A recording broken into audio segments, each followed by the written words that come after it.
Oddzinha 3.03 hoje. Daqui a pouco a gente fala de Libertadores, de Sula. Vamos falar mais um pouquinho do Atlético Paranaense com o Vincenzo Dalicani, que vai trazer pra gente agora os números do Canóbio.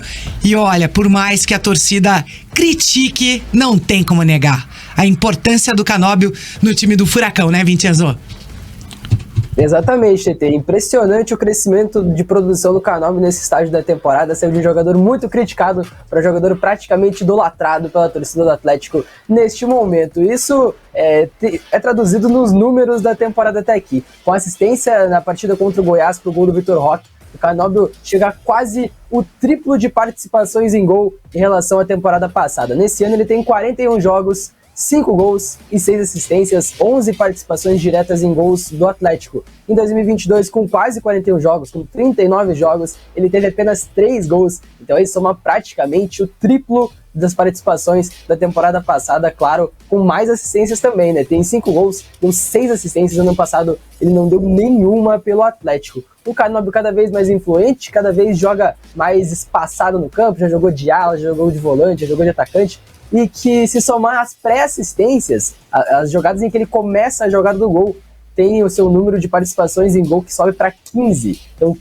em 15 gols do Atlético na temporada, o Canóbio teve participação direta ou indireta. É um número bem legal para o uruguaio, que vai se adaptando cada vez mais com a camisa do Atlético. Ele é o segundo jogador que mais tem pré-assistências, segundo jogador que mais iniciou jogadas de gol do Atlético, com 4. Está apenas atrás do Fernandinho, que soma 5 jogadas de gol iniciadas. Então 4 jogadas de gol iniciadas pelo Canóbio. E nos últimos 6 jogos, ele lidera o Atlético em alguns aspectos bem interessantes. Ele é o jogador que mais deu assistências nesses últimos 6 jogos, com 2, que mais tem participações diretas em gol, com 2 assistências em gol, então 3 participações, mais chutes certos, um jogador muito criticado pela eficiência nas finalizações, é o jogador que mais tem chutes certos nos últimos 6 jogos, com 6 chutes certos, mais dribles certos, com 13, mais passes decisivos, né, os passes que resultam em finalização, com 14 passes decisivos em 6 jogos, e que isso dá uma média muito boa de mais de 2, que passa a do Vitor Bueno. O Vitor Bueno é vice-líder no Campeonato Brasileiro todo no quesito de passes decisivos, dos passes que geram uma finalização.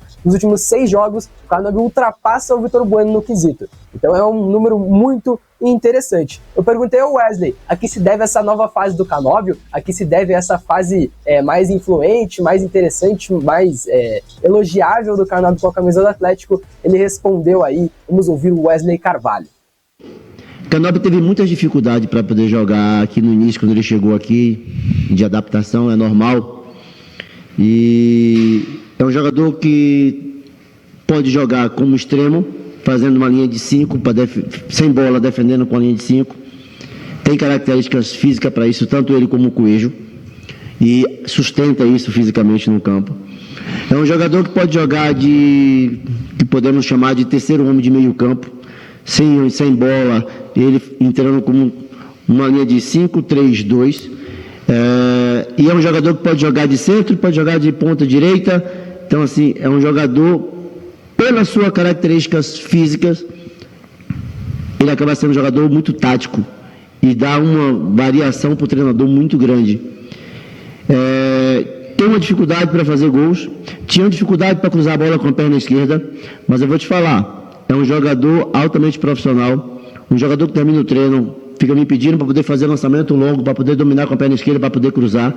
Então, tudo que está acontecendo com ele, que está fazendo com que ele evolua individualmente, é muito também dar essa abertura que ele tem de aprendizado.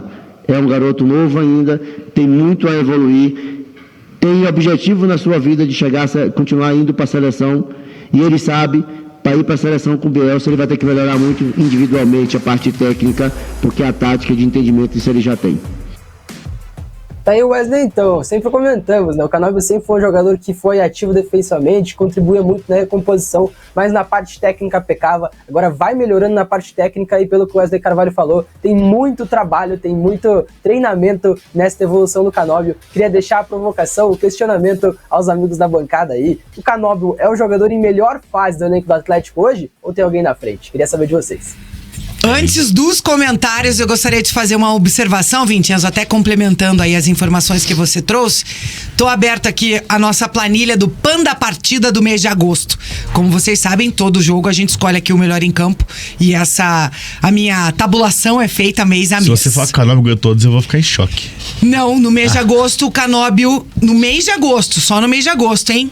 É o líder. Foi PAN da partida em 3 jogos do Atlético esse mês. Foi o PAN da partida dia 8 de agosto, Atlético Paranaense 2, Bolívar 0. Foi o PAN da partida Atlético e Cuiabá 2-0 pro Furacão na Arena. E foi o PAN da partida Goiás Atlético Paranaense. Só esse mês ele levou 3 PAN. Ele foi também, né?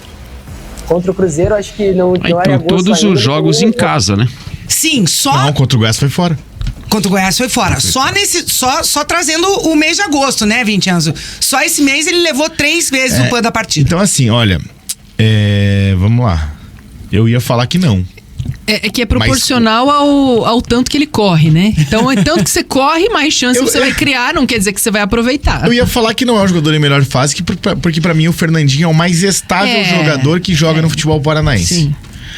Só que, por essa estatística que a TT trouxe, de que o Canóbio ganhou mais PAN na partida que todos os outros jogadores, é claro que tem importância de gol, tem importância de assistência.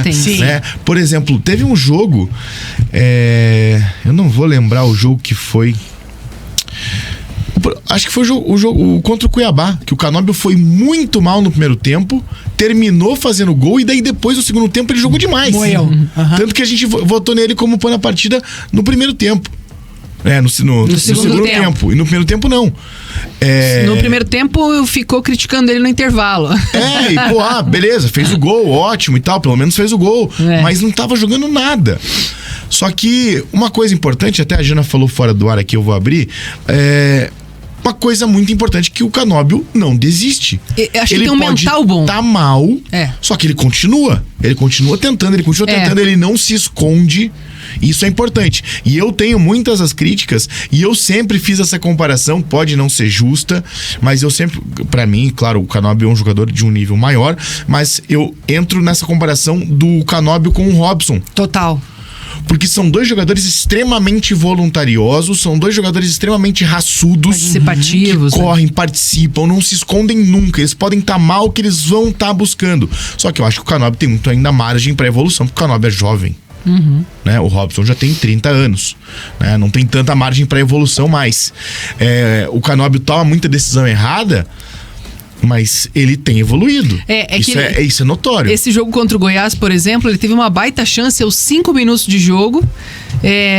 O Vidal fez inclusive o Vidal também, que vem num bom crescimento no Atlético, deu um passe pro Fernandinho, que encontrou o Canóbio perdeu na cara do gol. Aí você pensa, nossa, Canóbio perdeu um gol desse. Ele lamenta até de forma irônica, rindo dele mesmo, entendeu? Como é que eu fui perder? Sim. E ao invés dele baixar a cabeça e, sabe, e precisar de um tempo, ele dá um pique e vai buscar. Não, ele sai correndo, ele lamenta correndo e já logo em seguida ele começou a criar outras oportunidades ali. Ele chegou até os 20 minutos, pelo menos 3 vezes ele criou 3 boas chances pro Atlético. Então acho que essa postura dele de ser talvez essa referência nesse sentido, né, de ser um cara muito aguerrido ali em campo, claro, ele tem qualidades físicas que ajudam, que é o caso dele conseguir correr bastante sem perder, né, essa qualidade de ter essa força física, mas ao mesmo tempo eu acho que essa questão mental também pesa muito a favor dele. Sem dúvida. Então, digamos, de 8 chances que o Canóbio tem na partida, ele consegue dar uma assistência, ele consegue fazer um gol, então ele fica marcado porque ele é um cara que tem uma participação em porcentagem muito grande em relação ao restante do Eu acho que ele precisa muito evoluir a parte da finalização. A técnica, né? Sem dúvida nenhuma, assim, sabe? Ele erra muitas vezes domínio também, mas eu acho que a finalização pra mim é o principal que ele precisa evoluir. Porque várias vezes, realmente, ele chega cara a cara com o goleiro e ele acaba tomando a decisão errada, ele acaba errando o chute. Eu lembro do Nedo Xavier, técnico do Paraná na época, tinha um ponta que tinha sido emprestado pelo Galo, pro Paraná, chamado Henrique, e o Henrique era muito bom. Ele driblava, ele corria, só que na hora de finalizar, ele não sabia, ele não conseguia. E o Nedo Xavier, numa entrevista coletiva, foi questionado sobre isso, e o Nedo falou: Ele faz tudo. Se ele soubesse chutar, ele tava no Barcelona e não no Paraná. Pois é. E assim, muito se falou do Vini Júnior quando chegou no Real Madrid. Ele foi um piada por quase um ano que ele não sabia finalizar. Né? Comparavam ele com o Negueba, né? Lembra? Sim, o Negueba que jogou até entendeu? no Curitiba. Então assim, é natural que tenha margem para evolução. Só que o Canóbio precisa focar um pouco nisso, porque taticamente ele é muito importante, ele tem um entendimento... Às vezes uma afobação ali, de querer resolver. Exato. E ele tem um entendimento posicional muito legal, porque ele joga em qualquer posição. O Wesley coloca ele pra jogar em qualquer lugar e ele vai conseguir fazer, porque ele tem uma parte cognitiva alta. Só que ele precisa melhorar ainda tecnicamente. Eu acho que ele consegue. Eu acho que também essa constância nele no time titular, né, de um tempo pra cá, porque ele passou por aquela reciclagem lá com o Paulo Tuba, depois ele voltou e voltou melhor realmente, né? Eu acho que também essa conquista da vaga passa muito pelo que ele entrega nos treinamentos, porque assim, pelos relatos, né, de bastidores, o Canóbio é aquele cara que ele quer treinar além do treino, ele pede pra fazer treinamento de bola parada, ele quer aperfeiçoar aquilo que teoricamente ele não entrega tão bem. Sim. Então, se ele conseguir realmente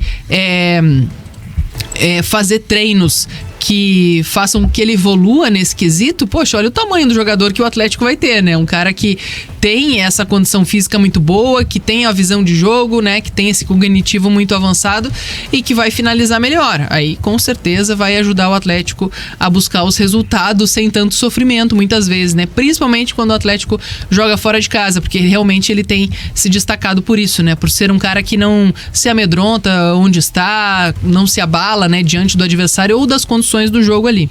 O nosso ouvinte, o Sérgio Alencar, dizendo aqui que daqui a pouco o Wesley vai falar que ele tem 80% de contribuição na melhora do Canóbio. E aí até o Glad... Ele vai falar que o Canóbio é vítima do carvalismo. E até, só um pouquinho, e daí o Glad até fala assim, fala, mas é verdade. O Wesley, agora, o Canóbio não tem posição fixa e rende mais. Porém, já deu pro Wesley na opinião do nosso ouvinte Glad. Diga, eu acho que até se o Canóbio talvez, claro, ele tem essa versatilidade que eu acho que tem que ser utilizada, obviamente, a favor do Atlético, porque o Atlético consegue mudar esquemas de jogo ali, né, dependendo da circunstância da partida, mas eu acho que se ele tivesse uma posição mais fixa e pudesse aperfeiçoar mais essa parte técnica, talvez ele renderia melhor. Fala, Vincenzo. Nessa resposta do Wesley Carvalho, eu cortei, né? Porque a gente já tinha passado o começo do trecho. Mas ele fala que... Eu pergunto, por que o Canóbio teve essa melhora? Ele fala, porque o treinador é bom. Viu? É verdade. Eu quase joguei o fone longe no dia, lá na arena. Foi essa a resposta. Tinha que ver a bancada lá em cima. Tava todo mundo indignado com essa coletiva e com essa resposta, né?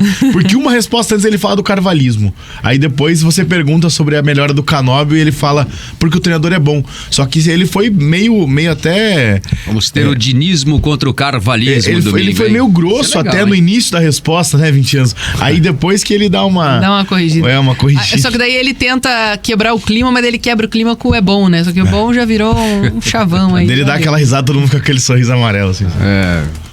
Enfim. Carvalismo contra dinismo. Quem vence domingo? Carvalismo ou dinismo? O dinizismo, né? Eu acho que o Atlético vai vencer o Fluminense. O Fluminense focado na Libertadores, apesar de também ter um time reserva bom. Acho que o Atlético vai fazer valer o mando de campo, como tem feito na maior parte do tempo, e vai vencer, e vai chegar no G4. Acho que é. Muito bom, então. 12:57. O Vincenzo volta daqui a pouquinho para trazer mais da equipe do Atlético. Vamos falar agora desse retrospecto ruim aí, que é o tema da nossa enquete. Inclusive, né, Alexandre, o Coritiba não vence o Fortaleza há 18 anos. O Carlos Pacheco tá dizendo aqui que ele não tinha nem nascido ainda. Não, mentira. Mentira, mas ele fala